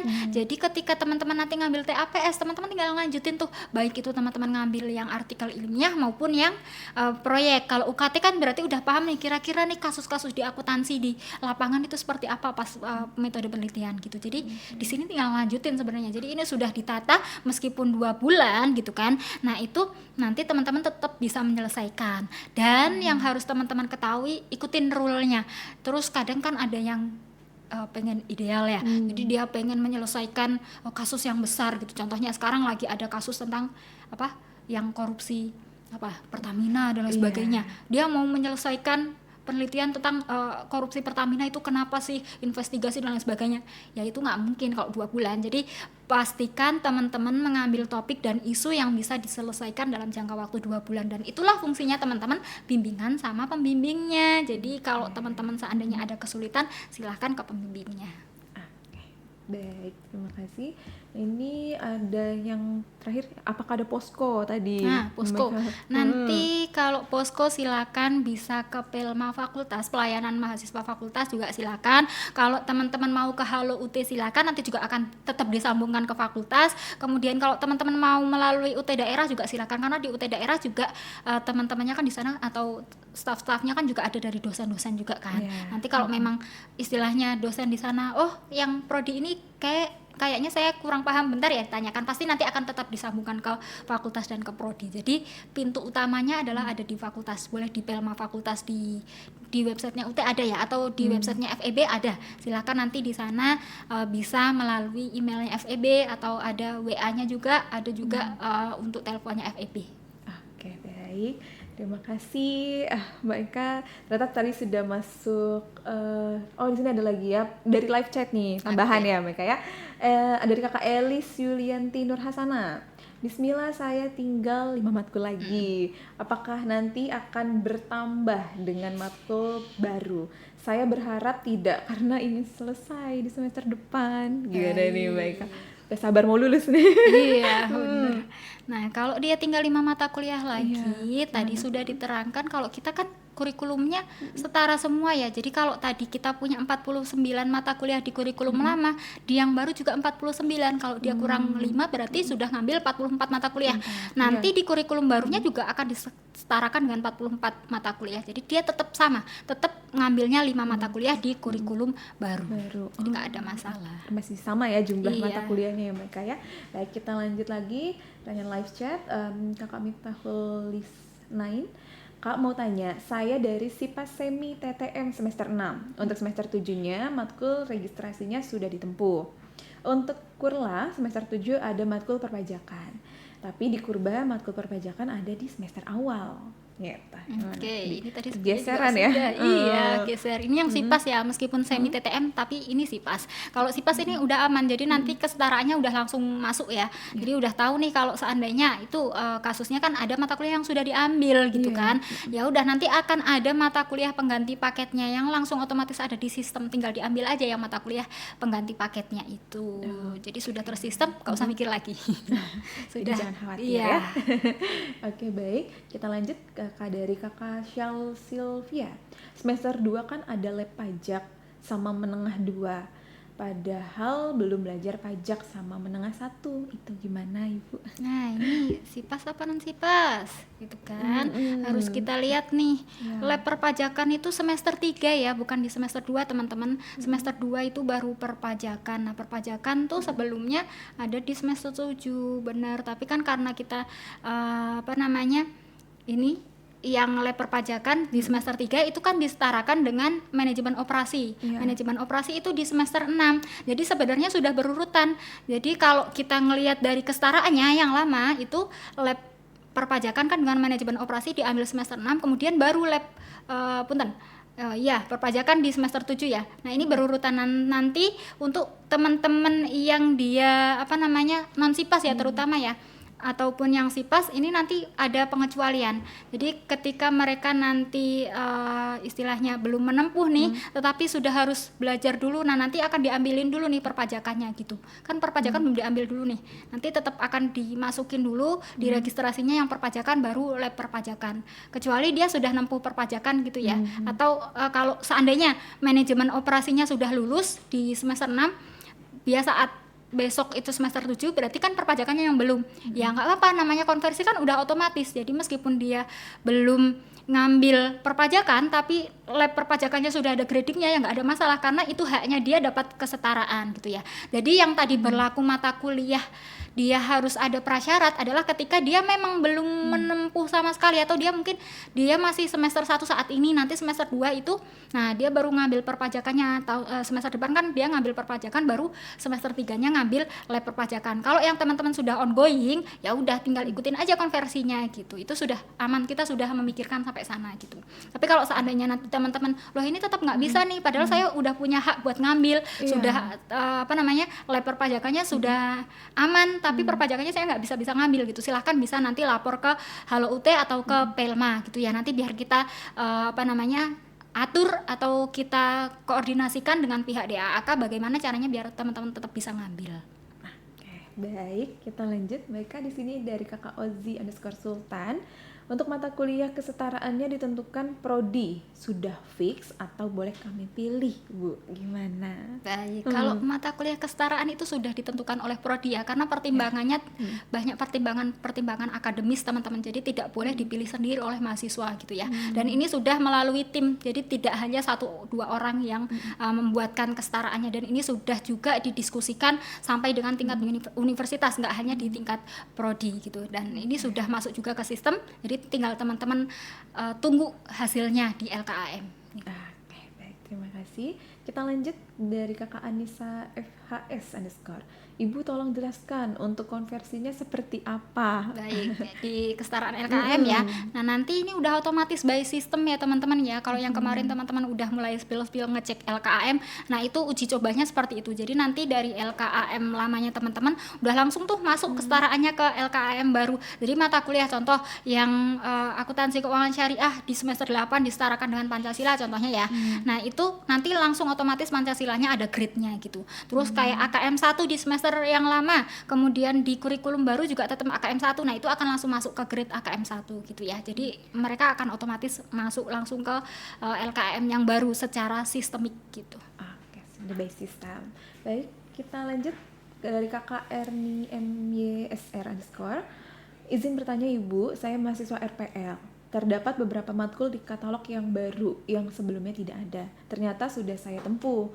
Kalau seperti itu, apakah matkul tersebut bisa diakui? Bagaimana mekanismenya? Nah, ini tadi ya, kalau ongoing sudah tidak bisa karena RPL itu hanya untuk calon mahasiswa. Kalau sudah menjadi mahasiswa, otomatis pengakuan nilainya tetap harus melalui proses akademik, harus ikut tutorial, ngerjain tugas, kehadiran, ujian, diskusi dan lain sebagainya. Oke, jadi tetap ditempuh ya. Iya. Ya? Oke. Baik, di sini ada lagi pertanyaan dari Kakak Syahrul_Haryanto. Tadi kan dijelasin matkul matematika ekonomi dikonversikan ke kewirausahaan. Tapi punya saya kok di MyUT posisi registrasi matkul ada matkul kewirausahaan. Bagaimana kalau seperti ini? Nah, ini yang SIPAS apa non SIPAS gitu kan. Terus kemudian cek lagi untuk saat ini LKM kan masih geser-geser nih. Jadi masih belum di-on-kan lagi karena saat ini masih dalam perbaikan. Jadi memang mahasiswa harus disuruh nunggu dulu. Makanya tadi mahasiswa kalau bisa, apalagi yang ongoing saat ini ya, silakan cek dulu, fokus dulu ini tutorial saat ini sama ujiannya dulu, jangan tiba-tiba udah registrasi aja gitu kan. Padahal belum tentu nih teman-teman, istilahnya saya nggak bilang teman-teman itu semuanya pasti nilainya bagus gitu ya, karena kan semua tergantung dari teman-teman. Kalau teman-teman berusaha sebaik mungkin belajar dan sebagainya ya it's okay, teman-teman akan dapat nilai yang oke. Tapi ketika teman-teman udah kayak buru-buru harus ngambil mata kuliah selanjutnya di registrasi selanjutnya, tapi malah nggak fokus saat ini kan, nanti tujuan akhir teman-teman pengen lulus tepat waktu dan lain sebagainya kan jadi nggak tercapai gitu kan. Jadi teman-teman tolong bisa prioritaskan mana yang terpenting dan mendesak saat ini gitu ya. Kalau untuk mengetahui nanti harus registrasi apa ya nggak masalah, tapi diprioritaskan tadi sekarang tutorialnya dulu, kemudian nanti ujian, kemudian nanti boleh dicek-cek lagi kira-kira semester depan saya jadinya ngambil mata kuliah apa ya, tadi berdasarkan LKAM yang baru yang sudah stabil dan juga mata kuliah kesetaraan. Kalau nanti teman-teman memang SIPAS ya udah silakan ngambil sesuai dengan yang ada di registrasinya, karena sudah ada nanti kalau memang harus ada mata kuliah penggantinya akan diganti langsung gitu di situ, jadi akan kelihatan. Baik, terima kasih Baika. Kita lanjut lagi dari Kakak Farhan Amru. Saya mahasiswa SIPAS, semester depan masuk semester 3. Saat mau registrasi ada mata kuliah akuntansi keuangan menengah 2, sedangkan saya belum menempuh mata kuliah akuntansi menengah 1. Itu bagaimana ya, Kak? SIPAS ya, ini kayaknya pada biasa. SIPAS. Padahal di yang lama itu AKM 1 di semester 3, AKM 2 di semester 5. Yang kurikulum baru AKM 1 di semester 2, AKM 2 di semester 3. Nah, ini berarti kemungkinan besar karena memang sistemnya tadi belum stabil ya, makanya kok jadi seperti ini. Padahal memang dari yang lama pun sudah ada ini dari kurikulumnya semesternya udah oke gitu, udah berurutan gitu. Jadi nanti kita tunggu sistemnya stabil ya. Ditunggu ya, dicek berkala. Iya, betul. Baik, kita lanjut lagi dari Kakak Zindams. Saya mau tanya Bu, kalau proyek di prodi akuntansi itu gimana ya Bu? Saya semester depan sudah masuk ke semester 7. Tadi sudah dijelaskan. Iya, sudah 2 kali nih. Baru join. Benar, nanti bisa diulang ya. Iya, bisa. Nanti kita tayangkan kembali ke live-nya. Oke, di sini dari Kakak Valencia YM _ untuk artikel ilmiah apakah sama seperti Karil atau berbeda? Dan apakah harus terbit di jurnal Sinta? Baik, Karil ya. Untuk artikel ilmiah itu hampir sama dengan Karil saat ini. Bedanya kalau nanti mahasiswanya sudah ngambil metode penelitian, berarti ya udah tinggal Karilnya. Tapi kalau belum, ngambil dulu metode penelitian baru artikel ilmiah gitu ya. Jadi di metode penelitian teman-teman akan luarannya adalah bikin proposal penelitian. Jadi pas artikel ilmiah teman-teman tinggal penelitian dan nyusun artikelnya. Jadi artikel ilmiah kita kan saat ini atau karirnya kan dia boleh baik kajian pustaka atau dari penelitian. Nah, yang nanti juga sama. Bedanya tadi kalau yang teman-teman belum ngambil metode penelitian, nanti ngambil dulu metode penelitian sudah separuh jalan lah, kita udah bikin dulu proposalnya langsung ke artikel ilmiah, itu lebih mudah gitu kan. Kemudian harus terbit nggak di jurnal Sinta? Untuk sampai saat ini enggak. Jadi masih di repositori ya, repositorinya UT. Kalau dia nilainya minimal kan 75 untuk kelulusan dan untuk plagiasinya maksimal 30% gitu ya. Terus kalau seandainya dia sudah bisa 85 ke atas nilainya, itu bisa masuk ke repositorinya Rama. Rama itu di kementerian teman-teman. Jadi kalau seandainya nilainya teman-teman sudah 85 ke atas, berarti teman-teman standarnya sudah bisa bersaing dengan teman-teman yang ada di luar UT gitu. Kemudian kalau seandainya teman-teman punya artikel ilmiah yang diterbitkan selama teman-teman menjadi mahasiswa UT, kemudian afiliasinya menggunakan UT dan sebagai nama pertama di bidang akuntansi, nanti bisa langsung di konversi di artikel ilmiahnya gitu. Jadi teman-teman nggak usah bikin dari awal. Ini nanti silakan lapor, tapi harus jurnal bereputasi ya, jangan yang nggak bereputasi. Soalnya banyak banget jurnal abal-abal gitu ya. Jadi kita nggak mau nih teman-teman standarnya kok abal-abal. Padahal kita kan mau, istilahnya kita kan mau mengeluarkan produk ya, teman-teman kan istilahnya kita semua stakeholder di sini. Nah, ini loh mahasiswa akuntansi, kan nggak bagus ya ketika dia bilang oh saya gampang kok, terus pakai joki dan lain sebagainya. Lah ngapain gitu kan? Padahal di sini lembaga pendidikan loh, kita di sini bersama-sama menegakkan etika akademik dan lain sebagainya gitu ya. Jadi kalau seandainya tadi teman-teman punya artikel ilmiah afiliasinya UT, harus UT ya. Kemudian selama menjadi mahasiswa UT itu terbitnya dan di jurnal yang terakreditasi. Nanti ketika teman-teman itu ngambil UKT itu Karil artikel ilmiah, itu silakan lapor ke dosen pembimbingnya, tetap masuk ke kelas, silakan lapor, Bu ini atau Pak ini saya sudah punya artikel ilmiah sebagai nama pertama, sudah terbit di sini, afiliasinya UT. Udah otomatis dia tidak harus membuat artikel ilmiah baru. Oke, baik, dikonsulkan dengan tutor dosennya ya. Iya. Kayak baik. Oke, di sini ada pertanyaan lagi dari Kakak Fat _am. Kalau pilih TAPS proyek, kelompoknya ditentukan atau pilih sendiri? Nanti itu akan dari PPP ya, pusat pembelajaran kita. Jadi kelasnya siapa aja nih, 15 orang di kelas kita, itu nanti akan dimasukkan atau di-input dari PBB. Kemudian dari PBB itu pasti akan lihat kira-kira mahasiswa ini domisilinya di mana. Makanya teman-teman data pribadinya jangan lupa diupdate kalau memang pindah domisili gitu ya. Jadi biar tahu nih kira-kira teman-teman itu di mana, karena kalau untuk kayak Karil saat ini tuh kita ngeliat nih dibagi jadi 3 kan, 3 wilayah barat, wilayah tengah sama wilayah timur. Itu juga untuk memudahkan pas teman-teman harus bimbingan, karena kalau ada yang satu wilayah timur, satu wilayah barat kan kasihan gitu kan waktu bimbingannya. Nah ini juga sama. Kemudian nanti di dalam kelas kan ada 15 orang. Nah nanti dari tutornya yang akan membuat nih kira-kira kelompoknya siapa aja ya orangnya di dalam satu kelompok itu gitu. Oke, baik. Kita lanjut untuk pertanyaan terakhir dari Kakak Amelia Putri Dewi.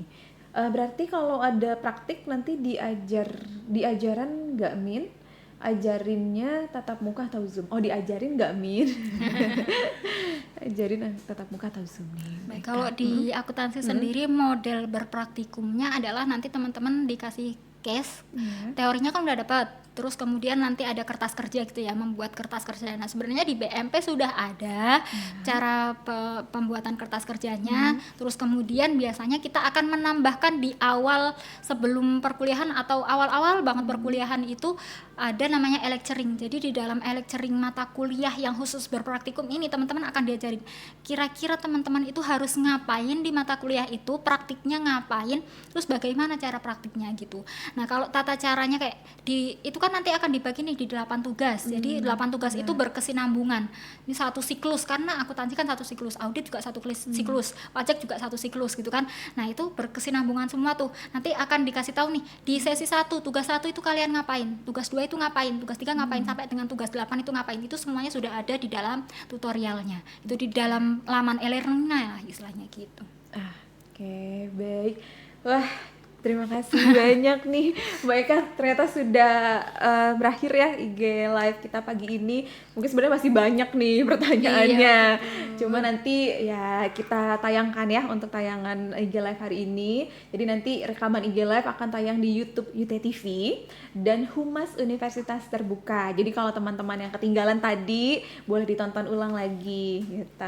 Baik, sebelumnya terima kasih banyak Mbak Eka sudah berkenan nih meluangkan waktunya memberikan informasi dan ilmu yang sangat bermanfaat untuk mahasiswa UT, untuk sahabat UT.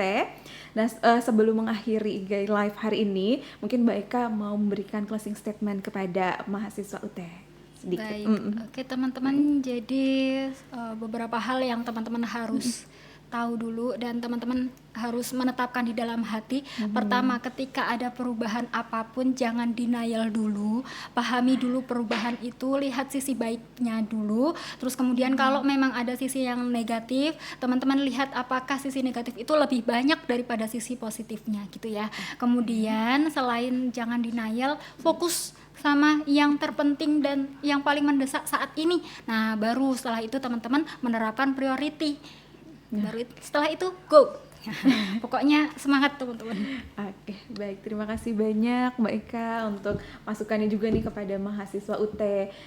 Sebelum mengakhiri, di sini kita mau sedikit informasikan bahwa pendaftaran mahasiswa baru program diploma sarjana untuk jalur non RPL sudah dibuka. Jadi, ayo bagi mahasiswa yang ingin berkuliah di UT menjadi bagian UT, silakan mendaftar di admisi.stripsia.ut.ac.id. Nah, sebelumnya Mbak Eka, sebelum mengakhiri, saya sebagai host ingin memberi pantun sedikit, boleh? Boleh. Oke, baik. PMP makanan khas Palembang. Cakep. Dimakan dengan cuka. Cakep. Kurikulum baru sudah datang. Cakep. Demi menggapai cita-cita. Assalamualaikum warahmatullahi wabarakatuh.